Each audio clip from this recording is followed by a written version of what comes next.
नमस्कार। इस खास शो पर्दे के पीछे में आपका बहुत बहुत स्वागत है। इस हफ्ते बाजार पर ट्रम्प के टैरिफ का साया साफ तौर पर देखने को मिला, लेकिन बहुत सारे ऐसे स्टॉक भी रहे जिन्होंने दमदार प्रदर्शन किया। अगर आप डिफेंस की बात करें, यहाँ पे टाटा ग्रुप के स्टॉक्स की बात करें, खास तौर पर 3 स्टॉक्स, जियो फाइनेंशियल, सुज़लॉन, रिलायंस पावर और साथ ही यहाँ पर दूसरे और स्टॉक्स हम लोग डिटेल से चर्चा करेंगे यहाँ पर। और हम लोग साथ ही आपको बताएंगे जो ज़्यादातर स्टॉक्स हम कवर करने वाले हैं कि ब्रोकरेज के उनके अगले टारगेट्स क्या रहेंगे। तो हर एक चीज़ को बारीकी से विश्लेषण करने की कोशिश करेंगे। शुरुआत करते हैं शो की। देखिए, सबसे पहले शुरुआत कहाँ से करें? टाटा ग्रुप की कंपनियों से करते हैं। टाटा मोटर्स की खबर पूरे हफ्ते छाई रही यहाँ पर। टाटा मोटर्स लिमिटेड ने ऐलान किया कि वो इवोको एसपीए का अधिग्रहण करेगी। ये एक इटली की कंपनी है और इवोको जो है, इस सौदे की जो कीमत बताई जा रही है लगभग यहाँ पर 33,660 करोड़ के आसपास है। और ओवरऑल सौदे की बात की जाए तो ये 4.37 अरब डॉलर के आसपास होता हुआ दिख रहा है, जो टाटा मोटर्स जो है वो अधिग्रहण करता हुआ दिखेगा। बेसिकली जो है ये जो अधिग्रहण है, बेसिकली जो बस और दूसरे जो यहाँ पर ट्रक जो बिजनेस है उसका होता हुआ दिखेगा। साल 2008 में ऐसे ही एक अधिग्रहण हुआ था जिसमें फोर्ड से जगुआर लैंड रोवर का 2.3 अरब डॉलर में टाटा ग्रुप ने अधिग्रहण किया था। ये डील इवोको के रक्षा बिजनेस की जो बिक्री है उससे एकदम अलग होगी, यानी कि स्पिन ऑफ की शर्तें जो इससे एकदम बाहर होगी यहाँ पर। लेकिन टाटा मोटर्स ने पूरी रकम के लिए जो पैसों का इंतजाम है वो कर लिया है, जिससे सौदे का जो फाइनेंसिंग डील है वो पूरे होने की सुनिश्चितता यानी कि होती हुई दिख रही है। ये डील मर्जर कंट्रोलर, प्रत्यक्ष विदेशी निवेश एफडीआई यानी कि यूरोपीय संघ के विदेशी सब्सिडरी रेगुलेशन और वित्तीय रेगुलेटर की मंजूरी के अधीन है यहाँ पर, यानी कि इन सभी रेगुलेटर की मंजूरी यहाँ पर जरूरी होगी। भारतीय ब्रोकरेज फर्म नुवामा ने टाटा मोटर्स पर एक रिड्यूस की रेटिंग की कॉल दी है और 670 रुपये का यहाँ पर टारगेट दिया। पूरे हफ्ते जो है स्टॉक में दबाव देखने को मिला, और स्टॉक में दबाव दरअसल इसलिए देखने को मिला क्योंकि आप समझिए कि जब भी कोई कंपनी का अधिग्रहण होता है तो एक लंबा फेज लगता है उसको प्रॉफिटेबिलिटी लाने में, जो कि लैंड रोवर जगुआर में हमने देखा था। और साथ ही बैलेंस शीट के ऊपर भी इम्पैक्ट पड़ता है इन तमाम चीज़ों का, उसमें 2-3 क्वार्टर और लग जाते हैं जो साफ तौर पर रिफ्लेक्ट होते हैं यहाँ पे। लेकिन इन शंकाओं के बीच बहुत सारे ऐसे एक्सपर्ट्स हैं जिनका साफ तौर पे कहना है कि टाटा मोटर्स अपने कमर्शियल व्हीकल जो बिजनेस है उसको ग्लोबल लेवल पर बढ़ाने की योजना कर रही है, और ये काफ़ी पॉजिटिव संकेत है और आने वाले दिनों में स्टॉक में एक अच्छी बढ़त बनती हुई देखने को मिलेगी। अब हम लोग दूसरी कंपनी की तरफ बढ़ते हैं। टाटा ग्रुप की दिग्गज कंपनी टाटा पावर के भी नतीजे आ गए। नतीजों की अगर हम लोग बात करें तो यहाँ पे मुनाफे और आय में सालाना आधार पर बढ़ोतरी हुई है। कंपनी ने बताया कि वित्त वर्ष 2026 की पहली तिमाही में कंपनी का जो मुनाफा है सालाना आधार पर YoY बेसिस पर 6.2% बढ़कर 1,262 करोड़ पर आप पहुंच गया है यहाँ पे, जो कि पिछले साल इसी तिमाही में 1,178 करोड़ के आसपास था। कंपनी ने ये भी कहा कि जून तिमाही में कुल आय जो है यानी कि रेवेन्यू जो है वो 4.6% बढ़कर 18,035 करोड़ के आसपास पहुंची, जो कि एक साल पहले 17,240 करोड़ के आसपास थी। एबिटा यानी कामकाजी मुनाफे की बात करें तो यहाँ पे 7.2% की बढ़त देखने को मिली है, 4,140 करोड़ के आसपास पहुंचता हुआ दिखा है यहाँ पर। इसके अलावा अगर आप मार्जिन की बात करें तो मार्जिन आप देखिए 20.5% से बढ़कर 23% पर आते हुए दिखे हैं। कंपनी ने यह भी कहा है कि रिन्यूएबल एनर्जी बिजनेस का जो मुनाफा है वो 95% की जोरदार बढ़ोतरी के साथ 531 करोड़ रुपए पे पहुंच गया है। अब आप सोचिए यहाँ पर कि कितना जबरदस्त जंप यहाँ पर देखने को मिला है। और तिमाही के दौरान कंपनी ने 94 मेगावाट की नई रिन्यूएबल क्षमता शुरू करी है, जिससे टाटा पावर की कुल ऑपरेशनल क्षमता 5.6 गीगावाट हो गई है। रूफटॉप सोलर सेगमेंट में कंपनी ने अपनी नंबर 1 की जो पोजीशन है ये बरकरार रखी है। मार्केट एक्सपर्ट रचित खंडेलवाल का साफ तौर पे कहना है कि पहली तिमाही में रेवेन्यू और मुनाफे में बढ़ोतरी के साथ ही कंपनी के नतीजे जो हैं साफ तौर पे मजबूत रिफ्लेक्ट कर रहे हैं, और स्टॉक भविष्य में री रेटिंग के लिए दोबारा तैयार हो रहा है, यानी कि जो लेवल्स हैं अभी उससे आगे की बढ़त बनती हुई दिख सकती है। वो लेवल्स हम लोग आगे चर्चा करेंगे। टाटा ग्रुप की मेटल सेक्टर की कंपनी टाटा स्टील के नतीजों की भी बात कर लेते हैं। यहाँ पे कंपनी का मुनाफा जो है वो डबल होकर 2007 करोड़ तक पहुंचता हुआ दिखा। यह अनुमान जो है सालाना आधार पर डबल हुआ है। यहाँ पे जो कंपनियों के नतीजे थे या फिर जो स्ट्रीट की एक्सपेक्टेशन थी उससे काफ़ी बेहतर रहा है यहाँ पर। इसके अलावा अगर आप यहाँ पर रेवेन्यू के मोर्चे की बात करें यहाँ पर तो एक डिप ज़रूर देखने को मिला है, जबकि एबिटा जो है उसने भी एक बेहतर परफॉर्म किया है यहाँ पे। और अगर आप यहाँ पे मार्जिन की बात करें उसमें भी बढ़ोतरी देखने को मिली है, करीब 14% के आसपास रहा है। तिमाही आधार पर 11% और सालाना आधार पर 10% की बढ़त इसमें आई है। प्रति टन एबिटा की भी बात कर लेते हैं। यहाँ पे काफ़ी इंपॉर्टेंट पैरामीटर होता है स्टील कंपनी के नतीजे जानने के लिए यहाँ पर। तो इसमें भी अगर आप जून तिमाही में देखें तो प्रति टन एबिटा जो है तिमाही आधार पर करीब 2,500 करोड़ से बढ़कर 15,760 करोड़ प्रति टन पर पहुंचता हुआ दिखा है, जो काफ़ी पॉजिटिव है। मैनेजमेंट की ओर से कहा गया है कि आने वाली तिमाहियों में स्थिति और सामान्य होने की उम्मीद है। पिछली 3 तिमाहियों को अगर आप देखें तो LIC ने स्टॉक में अपनी हिस्सेदारी को लगातार बढ़ाया और ब्रोकरेज फर्म जेफरीज ने टाटा स्टील को खरीदने की रेटिंग दी है और इसके लिए उन्होंने जो ब्रोकरेज है उन्होंने 200 रुपये के टारगेट का लक्ष्य तय किया है यहाँ पर। और साथ ही आपको बता दें, ब्रोकरेज का साफ तौर पे कहना है कि टाटा स्टील के प्रति शेयर आय यानी कि EPS जो है वो वित्त वर्ष 2026 में करीब 10.5 रुपये और साथ ही वित्त वर्ष 2027 में 15 रुपये के आसपास पहुंचता हुआ दिखेगा, यानी कि कंपनी की प्रॉफिटेबिलिटी में यहाँ पर स्थिति जो है और बेहतर होते हुए दिखेगी। अब हम लोग टाटा इन्वेस्टमेंट की बात कर लेते हैं। टाटा ग्रुप की एक और कंपनी है यहाँ पर टाटा इन्वेस्टमेंट कॉर्पोरेशन। इसके शेयरों में शानदार तेजी देखने को मिली। इंटरडे में 3% स्टॉक जो है वो चलते हुए दिखे। ये तेजी कंपनी के ऐलान के बाद आई। क्या ऐलान किया? दरअसल NBFC कंपनी ने ये ऐलान किया कि उसका बोर्ड जो है 4 अगस्त को स्टॉक स्प्लिट या फिर कहें कि शेयरों के सब डिवीजन पर विचार करने पर बैठक करने जा रहा है। यहाँ पे 4 अगस्त 2025 को होने वाली कंपनी की बैठक में मौजूदा 10 रुपये प्रति शेयर की फेस वैल्यू वाले इक्विटी शेयरों को सब डिवाइड या स्टॉक स्प्लिट करने का प्रस्ताव पर विचार होगा। ये पहली बार होगा जब कंपनी अपने शेयरों को छोटे हिस्सों में बांटने पर विचार कर रही है। 3 तिमाही से यानी कि करीब 9 महीने में FIS की ओर से शेयर में लगातार खरीदारी है वो जारी है। एक्सचेंज के डाटा के मुताबिक अगर आप FIS के आंकड़ों की बात करें तो दिसंबर 2024 में 2.24% की हिस्सेदारी थी, वहीं 30 जून 2025 तक यहाँ पर जो है वो 2.54% जो है हिस्सेदारी बढ़ती हुई दिखी है। अब हम लोग एक और इम्पॉर्टेंट खबर की बात कर लेते हैं, जिसका हम लोग एनफोर्समेंट डायरेक्टरेट यानी कि प्रवर्तन निदेशालय की बात कर लेते हैं। यहाँ पर रिलायंस ग्रुप के चेयरमैन और MD अनिल अंबानी को 3,000 करोड़ के लोन फ्रॉड मामले में समन जारी किया गया है। जी हाँ, समन जारी किया गया है और ED ने उनसे 5 अगस्त को पूछताछ करेगी। 5 अगस्त को उनको बुलाया गया ED के दफ्तर में, पूछताछ वहां पे उनसे की जाएगी। ED ने पिछले हफ्ते अनिल अंबानी के मुंबई और दिल्ली समेत 50 से ज़्यादा कंपनियों और लोकेशन पर छापेमारी की थी। 25 से ज़्यादा लोगों ने भी यहाँ पे पूछताछ हुई थी। यहाँ पर ये छापेमारी prevention of money laundering act यानी कि PMLA की धारा 17 के तहत की गई है। रिपोर्ट्स के मुताबिक ये समन इसी मामले में पूछताछ के लिए भेजा गया है। इसमें कुछ ज़रूरी सवाल हैं जिनके जवाब आपको जानने चाहिए। पहली चीज़ यहाँ पे कि अनिल अंबानी के ग्रुप के खिलाफ ED ने कार्रवाई क्यों करी, तो मामला 2017 से 2019 के बीच का है। यहाँ पे येस बैंक के जरिए अनिल अंबानी से जुड़े रिलायंस ग्रुप की कंपनियों को दिए गए 3,000 करोड़ रुपए के लोन से जुड़ा हुआ ये मामला है। ED की शुरुआती जांच में पता चला कि इन लोन्स को कथित तौर पर फर्जी कंपनियों और ग्रुप के अन्य इकाइयों में डाइवर्ट किया गया। जांच में ये भी सामने आया कि येस बैंक के बड़े अधिकारियों को शायद रिश्वत भी दी गई। दूसरा सवाल क्या है यहाँ पे, ED की जांच में और क्या क्या सामने आया, तो जवाब ये है कि ED का कहना है साफ तौर पे कि एक सोचा समझा सुनियोजित प्लान था जिसके तहत बैंकों, शेयर होल्डर्स, निवेशकों और अन्य सार्वजनिक संस्थाओं को गलत जानकारी देकर पैसे हड़पने की कोशिश की गई, यानी कि गड़बड़ी पकड़ी गई है। तीसरा इंपॉर्टेंट सवाल, इस छापेमारी से अनिल अंबानी की कंपनियों पर क्या असर पड़ा। तो देखिए, छापेमारी की खबर के बाद और खासतौर पर समन के बाद यहाँ पर चाहे आप रिलायंस इंफ्रास्ट्रक्चर की बात कर लीजिए, रिलायंस पावर की बात कर लीजिए, 5% की यहाँ पर गिरावट देखने को मिली है। तो ये तमाम खबरें जो थी साफ तौर पर स्टॉक पर एक नेगेटिव इम्पैक्ट डालती हुई दिखी हैं। अब बात करते हैं डिफेंस शेयरों की, क्योंकि पूरे हफ्ते बहुत सारी कंपनियों के नतीजे आए और उसके ऊपर स्टॉक जो है वो रिएक्ट करता हुआ दिखा। तो डिफेंस सेक्टर की सरकारी कंपनी भारत इलेक्ट्रॉनिक्स की बात कर लेते हैं, BEL की, और यहाँ पर कारोबारी साल 2025-26 की पहली तिमाही के नतीजे जारी होते हुए दिखे। कंपनी ने शेयर होल्डर्स के लिए डिविडेंड का भी ऐलान किया। अगर आप देखें तो पूरे हफ्ते में 5 दिनों के अंदर स्टॉक जो है करीब 5% नीचे आ गया। नवरत्न डिफेंस कंपनी के स्टैंडअलोन के आधार पर अगर आप देखें तो जो शुद्ध मुनाफा है वो 969 करोड़ से आप देखिए जो यहाँ पे पहुँचता हुआ दिखा है, जबकि पिछले आप देखिए वाई के आधार पर तो ये 776 करोड़ था, यानी कि अगर आप परसेंटेज निकालें तो करीब 22% की बढ़ोतरी यहाँ पर देखने को मिली है।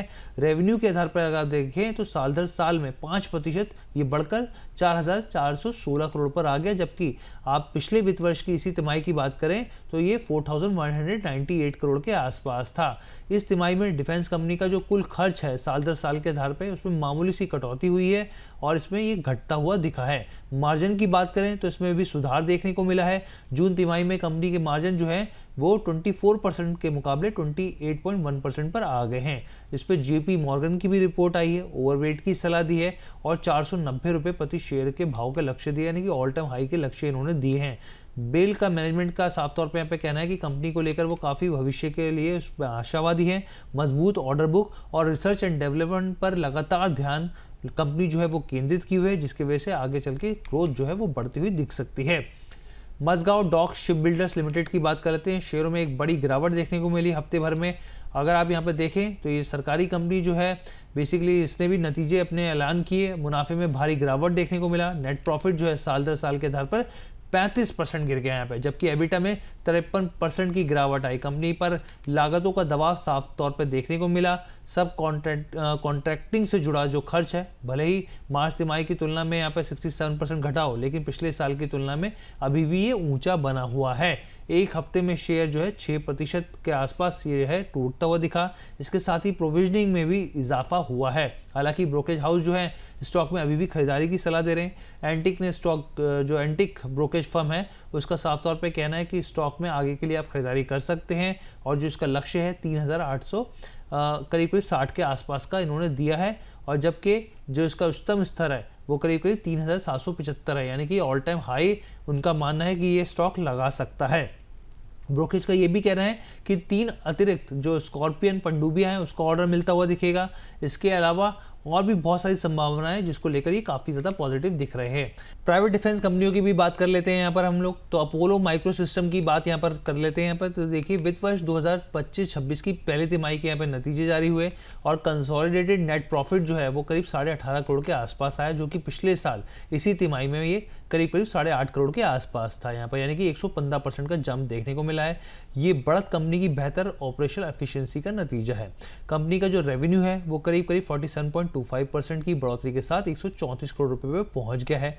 ऑपरेटिंग स्तर पर भी आप देखें तो कंपनी ने 41 करोड़ रुपए का एबिटा दर्ज किया, जो कि पिछले साल आप देखें तो सेम तिमाही में 22 करोड़ के आसपास था। एबिटा मार्जिन सालाना आधार पर 700 बेसिस पॉइंट, तिमाही आधार पर 900 बेसिस पॉइंट बढ़कर 31% यहाँ पे पहुंच गया। एक अच्छा परसेंट का यहाँ पे जंप देखने को मिल रहा है।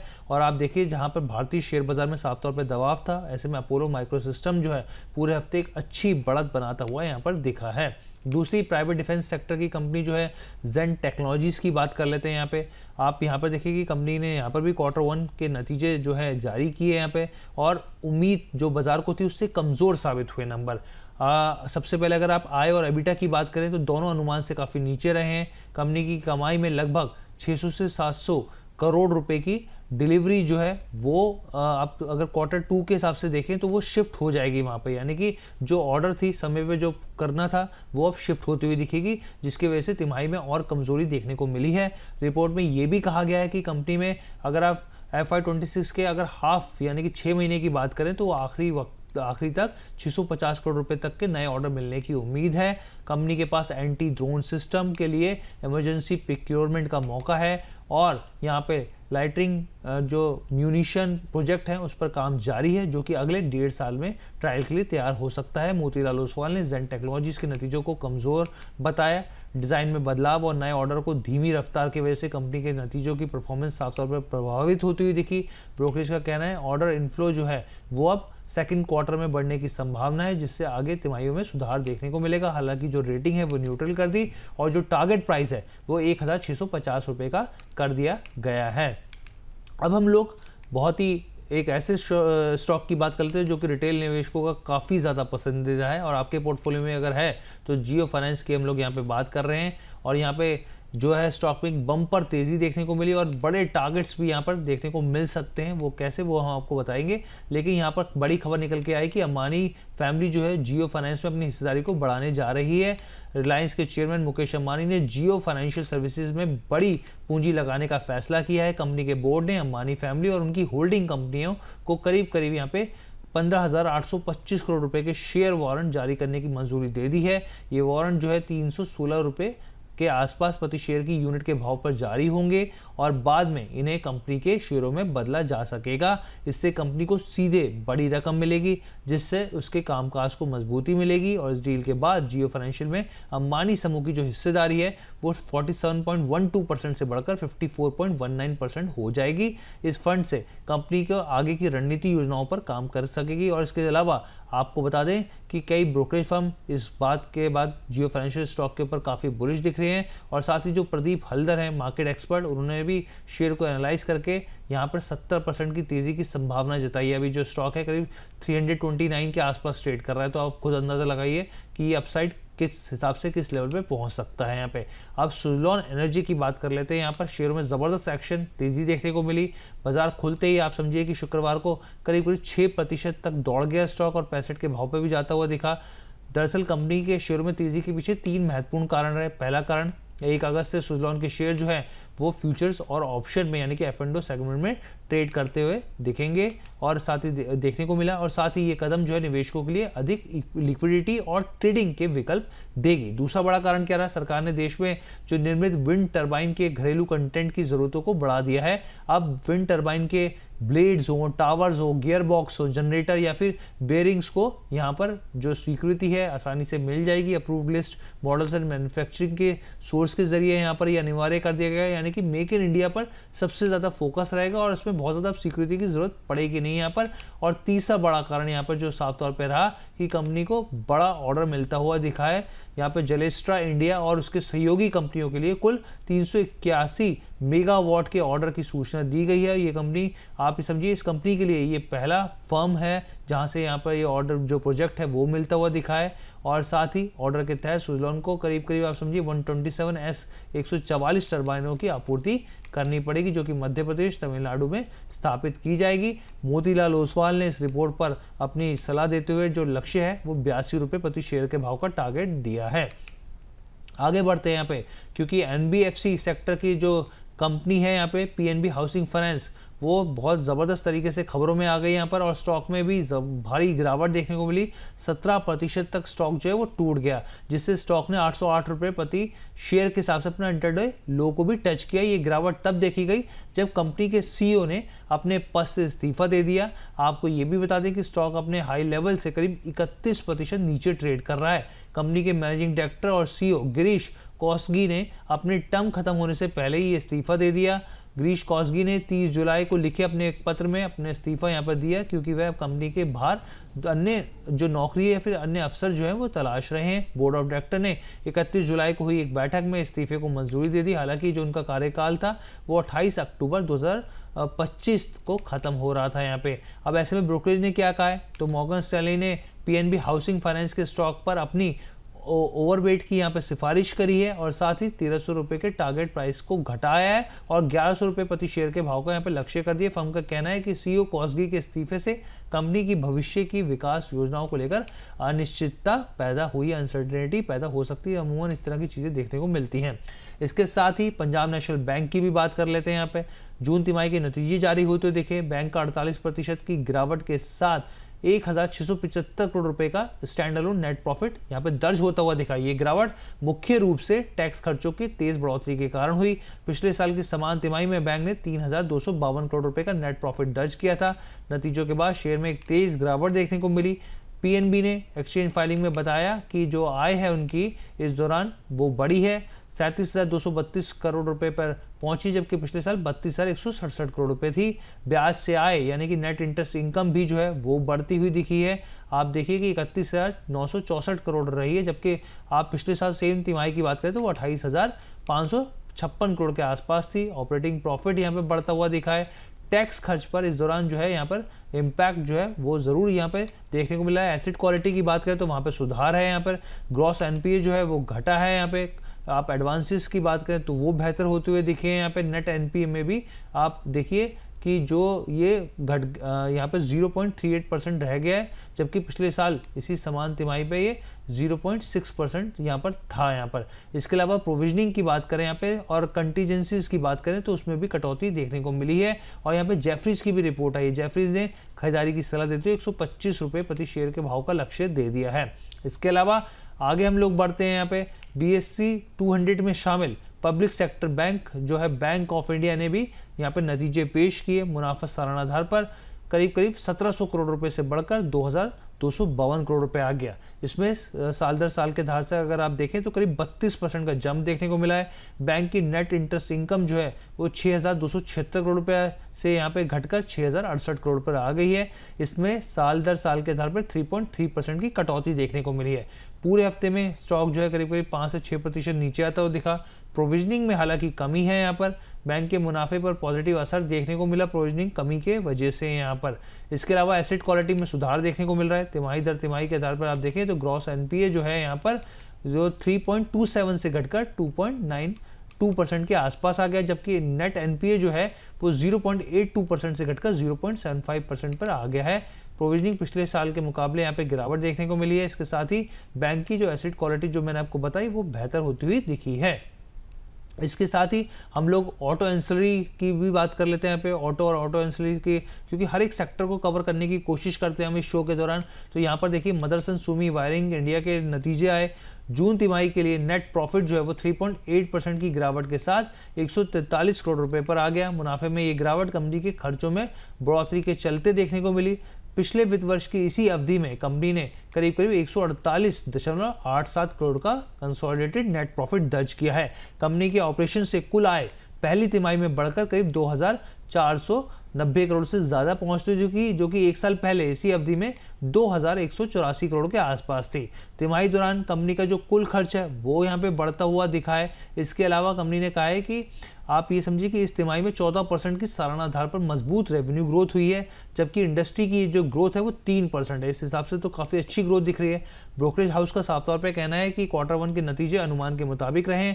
बिजनेस ग्रोथ आउटलुक काफ़ी बेहतर दिख रहा है। नुवामा ने मदरसन सुमी वायरिंग पर खरीदारी की सलाह दी है और साथ ही प्रति शेयर टारगेट प्राइस जो है 57 रुपये कर दिया है। इस दौरान मौजूदा भाव से शेयर आगे करीब 46% का तगड़ा उछाल दे सकता है। 46% का जंप देखने को मिल सकता है।